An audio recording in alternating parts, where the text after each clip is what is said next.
investment capital is quite usual. We have good examples that is based in our mentality, and that we Germany and Denmark. But when it comes to the small company or small, we are not producer, and when it comes to the start of the introduction or start of operation from Soviet times, there is a big difference, and maybe that is based in our mentality, that we are like those proud of ourselves or self-sufficient, and which we are not in the banks very much willing to cooperate, and also maybe it comes from our experience from Soviet times, when the Soviet Union crashed, all the local people usually they are not willing to attract currencies any kind of credits or everything which were kept in the banks. They usually start they disappear, but when we are not very much trusting the business such kind of institutions, and therefore when it comes to startups, local people usually they are not willing to attract any kind of investor from the beginning. So they usually start by themselves, but when it's institutions which provide different kind of successful or it's starts different kind of so yes, they are ready to apply for some financial support.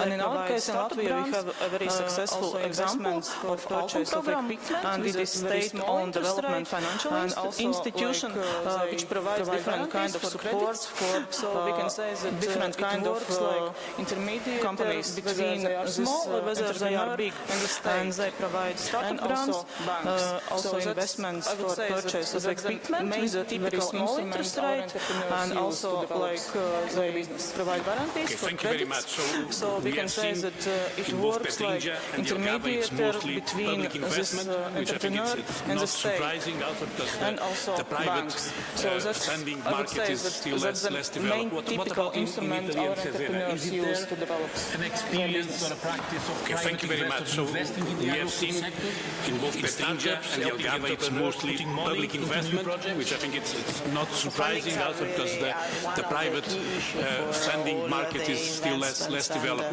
What about in Italy and Cesena? Is it there an experience or a practice of private investors investing in the agro-food sector? In startups, helping entrepreneurs, putting money into new projects? The fundings are really one of the key issues for huge fear, the investments and the economic growth. I think that we can, it could be a good opportunity for networking and activity. Furthermore, some keywords for improve the opportunities. So we have a very huge fear, maybe the first in Italy related on agro-food fields, and it could be a good opportunity for our marketplaces and activity. Furthermore, ideas come to young people because they are mainly more vocated to. So I think that awareness could be a key issue and opportunities to move within also European incubator, and it is for young people. There are a lot of opportunities for municipalities their ideas and their opportunity can find. So I think that awareness could be a key issue and a key opportunity.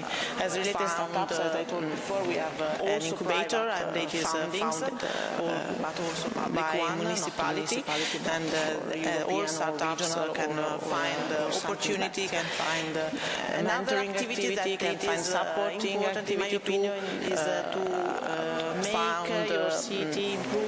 Also private fundings, but also public one, not municipality, but improve city attractiveness.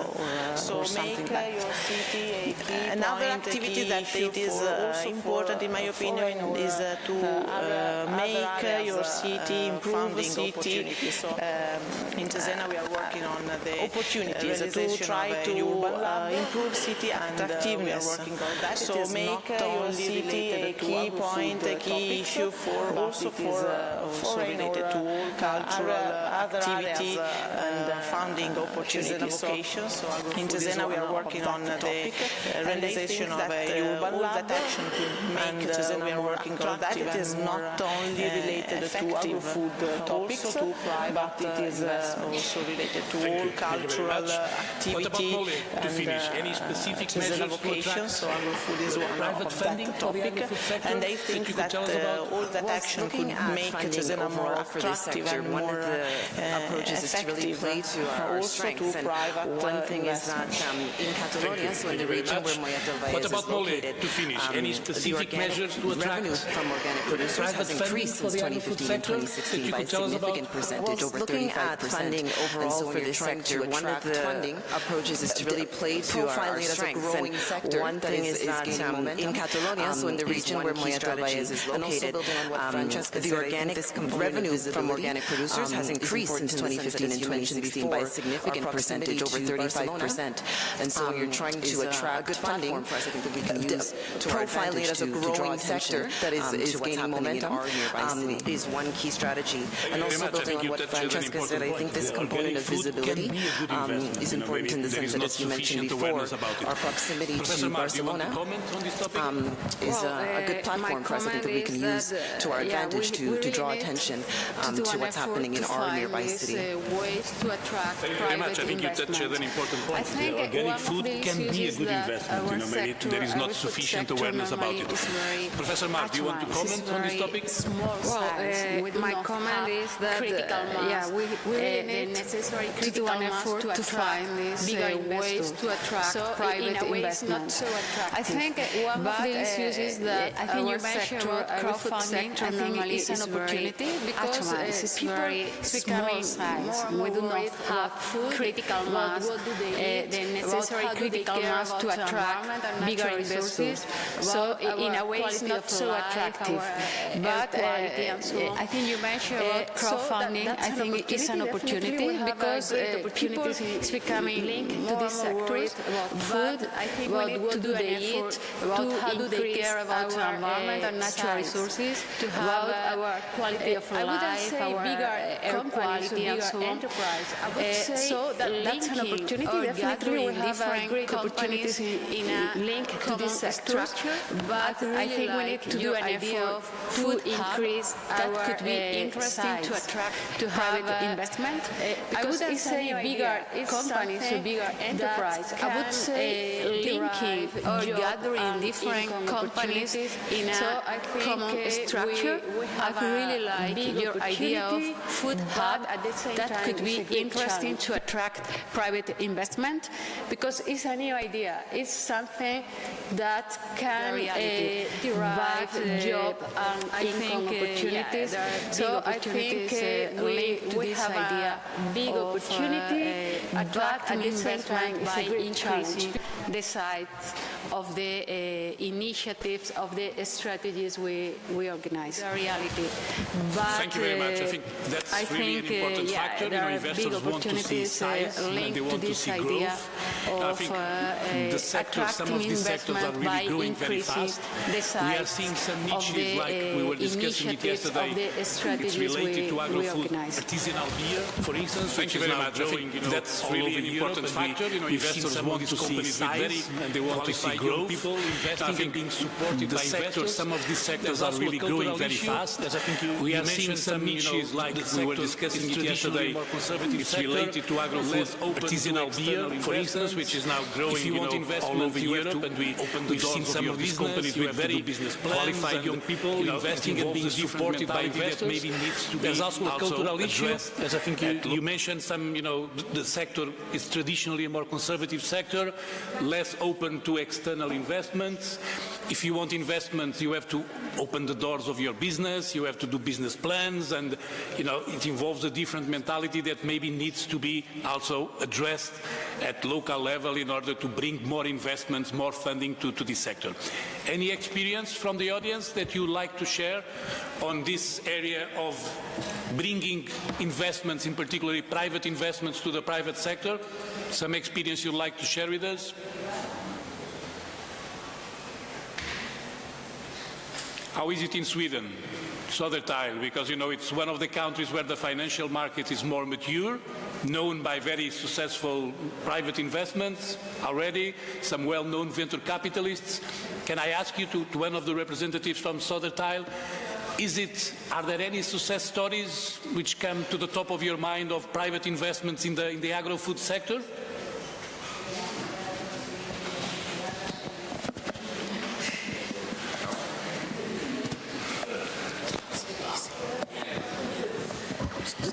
Well,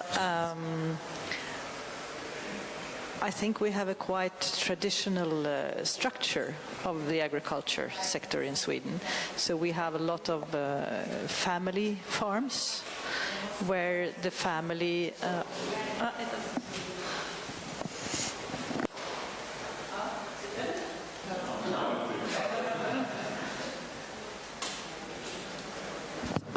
now. Okay, do you hear me? Yes. Okay. Well, I said we have a quite traditional structure of the farming sector in Sweden, with a lot of family farms where the family is carrying big loans, big investments, and that is, I think, it hinders a little bit the development. So we also have quite old farmers. We need new young entrepreneurs to change the farming sector and to take on more intensive production and so on. And then I think we could attract more private investment. And we see now interest from supermarkets, for example, because they need to. We have a lot of demand on local produce and so on, and we don't have, especially in the Stockholm region, we don't have a lot of local vegetable produce. We could have.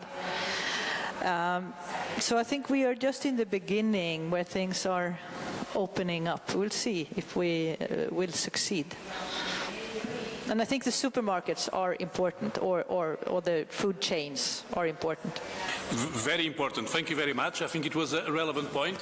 When we think private investment, we normally think individuals, the very rich individual which has sold his company, now has a big wallet and is putting money in different companies, like the guys in the Shark Tank, which some of you may have seen. But of course, the biggest movement in Europe and in the world now is corporate investment. So it's private investments being made by corporations, and supermarkets, for sure, they can have a role in making investments in local producers, also as a way, as an investment, but also in a way to improve the quality and the scale.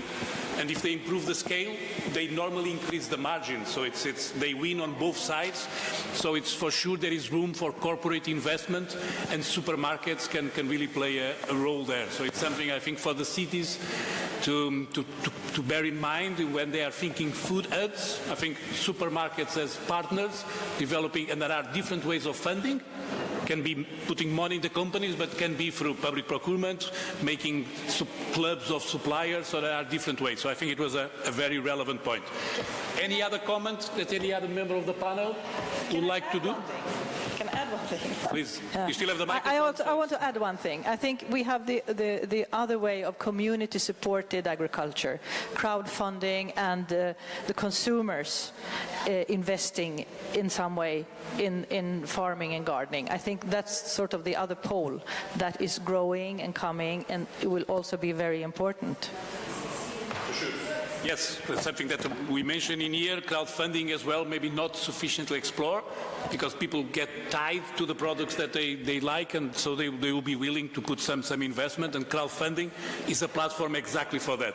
So I think we have, in the topic of funding, we have left quite a lot of hints in here, corporation funding, co-funding between private and public funding. Of course, it's easier for privates to invest if it's leveraged with public funding, so it makes it easier and less risky of the investments. So this could be done in quite a lot of countries. Crowdfunding involving the end users in the funding as well, and the need to address cultural issues, scale issues like we have seen, and qualification issues, bringing young people into the sector. So I think we left in here quite a lot of subjects for thought. So thank you very much to the panel members. I think it was a relevant discussion. So I thank you, and then I will ask Raquel to introduce the